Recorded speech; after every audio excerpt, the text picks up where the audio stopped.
ನಾನೀಗ ಚಿಕನ್ ಮಂದಿ ಬಿರಿಯಾನಿ ಮಾಡ್ತಾಯಿದ್ದೀನಿ. ಇದಕ್ಕೆ ಬೇಕಾಗಿರುವಂಥ ಒಂದು ಚಿಕನನ್ನು ಒಂದು 8ರಿಂದ 9 ಪೀಸ್ ಮಾಡ್ಕೊಂಡಿದ್ದೀನಿ. ಇದನ್ನು ಚೆನ್ನಾಗಿ ತೊಳೆದ್ಬಿಟ್ಟು ಅದಕ್ಕೆ ಸ್ಪೋಕ್ನಿಂದ ಚೆನ್ನಾಗಿ ಚುಚ್ಚಿಬಿಟ್ಟು ಅದ್ರ ಮೇಲೆ ಕೊತ್ತಂಬರಿ ಸೊಪ್ಪು, ಕ್ಯಾಪ್ಸಿಕಮ್, ಆಮೇಲೆ ಶುಂಠಿ ಬೆಳ್ಳುಳ್ಳಿ ಪೇಸ್ಟ್, ಇದು ಮನೆಯಲ್ಲೇ ಮಾಡಿರೋಂಥದ್ದು. ಆಮೇಲೆ ಮಂದಿ ಮಸಾಲ, ನಾನಿದು ಮನೆಯಲ್ಲೇ ಮಾಡಿದ್ದೀನಿ. ಇದನ್ನು ಒಂದು ಸಲ ತೋರಿಸ್ತೀನಿ. ಮನೆಯಲ್ಲೇ ಮಾಡಿರುವಂಥದ್ದು ತುಂಬ ಚೆನ್ನಾಗಿ ಬರುತ್ತೆ. ಆಮೇಲೆ ಇದಕ್ಕೆ ಸ್ವಲ್ಪ ನಿಂಬೆ ರಸ,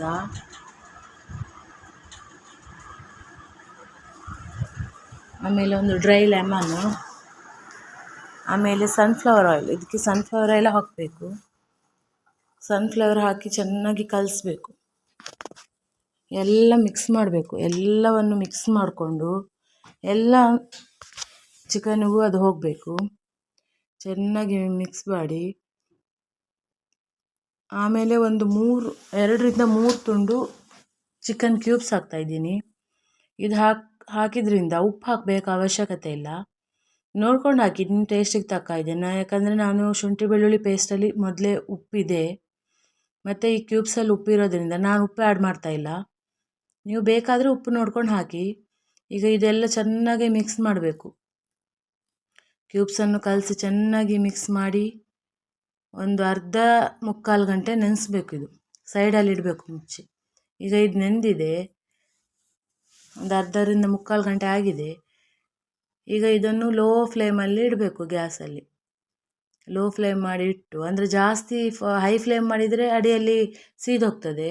ಇದು ಸ್ಲೋವಲ್ಲಿ ಇಟ್ಟರೆ ಅದು ನೀರು ಬಿಡ್ತದೆ, ಚಿಕನ್ ಸ್ಟಾಕ್ ಥರ ನೀರು ಬಿಡ್ತದೆ, ಒಂದು ಮಸಾಲೆ ಥರ ಆಗ್ತದೆ. ಈಗ ಇದಕ್ಕೆ ಅನ್ನ ಮಾಡಲಿಕ್ಕೆ ನೀರು ಇಟ್ಕೊಂಡಿದ್ದೀನಿ. ಅದಕ್ಕೆ ಚಕ್ಕೆ, ಲವಂಗ, ಏಲಕ್ಕಿ, ಉಪ್ಪು ಎಲ್ಲ ಹಾಕಿಬಿಟ್ಟು ಚೆನ್ನಾಗಿ ಕುದಿ ಬರಬೇಕು. ಕುದಿ ಬಂದ ನಂತರ ನೆನೆಸಿಟ್ಟಿರೋಂಥ ಸೆಲ್ಲ ರೈಸ್, ಇದು ಸೆಲ್ಲ ಬಾಸ್ಮತಿ ರೈಸ್ ಅಂತ, ಇದು ಮಂದಿ ಬಿರಿಯಾನಿ ಮಾಡಲಿಕ್ಕೆ ಹೇಳಿ ಮಾಡಿಸಿದಂಥ ಅಕ್ಕಿ. ಇದನ್ನು 1 ಗಂಟೆ ನೆನೆಸ್ಕೊಂಡಿದ್ದೀನಿ ನಾನು. ಈಗ ಹಾಕ್ತಾಯಿದ್ದೀನಿ, ಕುದಿಯುವ ನೀರಿಗೆ ಹಾಕ್ತಾಯಿದ್ದೀನಿ. ಬೇರೆ ರೈಸಲ್ಲೂ ಮಾಡ್ಬೋದು, ಬಿರಿಯಾನಿ ರೈಸಲ್ಲಿ, ಆದರೆ ಇದು ಸೆಲ್ಲ ರೈಸಲ್ಲಿ ತುಂಬ ಚೆನ್ನಾಗಿ ಬರುತ್ತೆ ಮಂದಿ.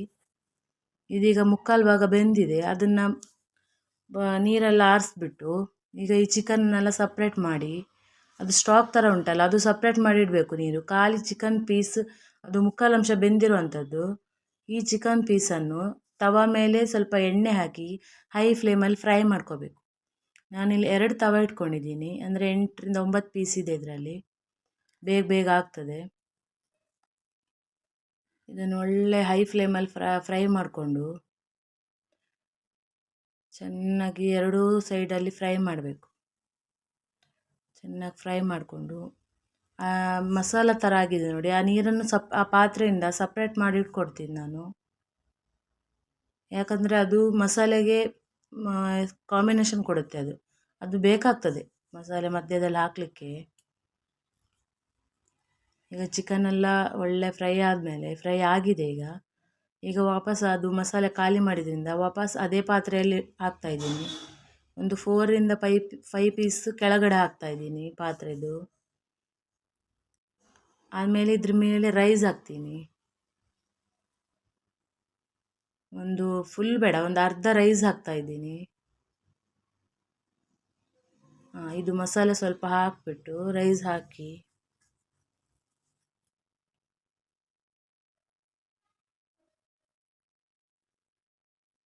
ಚೆನ್ನಾಗಿ ಸ್ಟ್ರೈಟ್ ಮಾಡಬೇಕು.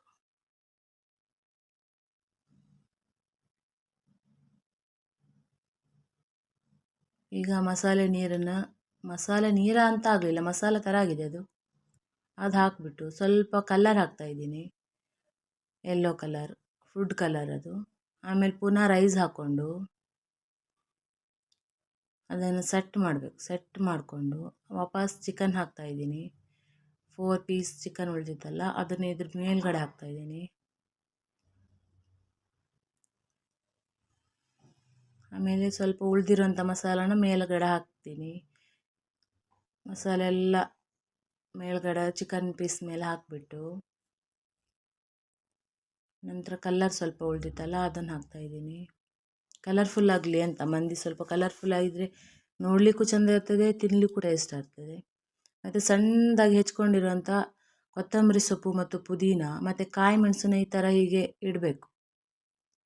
ಹೀಗೆ ಇಟ್ಟು ಅದು ಸ್ಟೀಮಲ್ಲಿ ಒಳ್ಳೆ ಪರಿಮಳ ಬರ್ತದೆ. ಅದು ಇಟ್ಟು ಗಾರ್ನಿಷ್ ಮಾಡ್ತಾ ಇದ್ದೀನಿ. ಕೊತ್ತಂಬರಿ ಸೊಪ್ಪು ಪುದೀನ ಕಾಯಿ ಮೆಣಸಿಂದ ಗಾರ್ನಿಷ್ ಮಾಡಿ ಇದಕ್ಕೆ ಸ್ಟೀಮ್ ಇದು ಕೊಡಬೇಕು. ಒಂದು ಕಾಯಿಲನ್ನು ಬಿಸಿ ಮಾಡಿಕೊಂಡು ಒಂದು ಪಾತ್ರದಲ್ಲಿ ಹಾಕಿ ಅದ್ರ ಮೇಲೆ ತುಪ್ಪ ಹಾಕಿ ಮುಚ್ಚಳ ಮುಚ್ಚಬೇಕು. ಒಳ್ಳೆ ಸ್ಟೀಮ್ ಆಗಿ ಒಳ್ಳೆ ಮಂದಿಗೆ ಮೈನ್ ಇದೇ ಆಗಿರ್ತದೆ. ಮುಚ್ಚಿ ರೆಡಿಯಾಗಿದೆ ನೋಡಿ. ಈಗ ತುಂಬ ರೆಡಿ, ಒಳ್ಳೆ ಸ್ಮೆಲ್ ಬರ್ತಾ ಉಂಟು. ಸ್ಮೆಲ್ ಮಾಡಿ ಎಲ್ಲ ಸೈಡ್ ಮಾಡಿ ಎಲ್ಲ ಮಿಕ್ಸ್ ಮಾಡಿದರೆ ತುಂಬ ರುಚಿಯಾಗಿ ಸರ್ವ್ ಮಾಡ್ಬೋದು. ಮಂದಿ ಅಂತೂ ಸುಲಭ, ಮನೆಯಲ್ಲಿ ಮಾಡ್ಬೋದು, ಸುಲಭವಾಗಿ ಮಾಡ್ಬೋದು. ಫಸ್ಟ್ ಟ್ರೈಯಲ್ಲೇ ಒಳ್ಳೆ ಚೆನ್ನಾಗಿ ಬರುತ್ತೆ.